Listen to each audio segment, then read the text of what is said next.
शेगाव तालुक्यातील जलंब येथे जिगाव प्रकल्प अंतर्गत सुरू असलेल्या पाईपलाईनच्या कामासाठी मेघा इंजिनिअरिंग इन्फ्रास्ट्रक्चर कंपनीकडून जलंब येथील भाग 1 मधील गट नंबर 50 मध्ये वासुदेव मोरे यांच्या मालकीच्या शेतात HDPE पाईप साठवून ठेवण्यात आले होते। या पाईपला 26 एप्रिलच्या रात्री अंदाजे 10 वाजेदरम्यान अचानक शॉर्ट सर्किटमुळे आग लागली।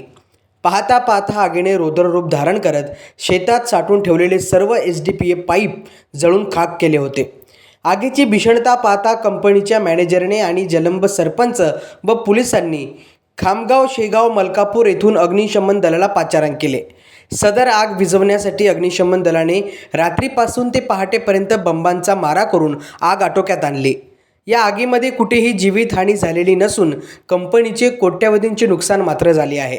घटनास्थळी प्रशासनाने येऊन पंचनामा केला असून सदर आग शॉर्ट सर्किटमुळे लागल्याचे अंदाज लावला जात आहे।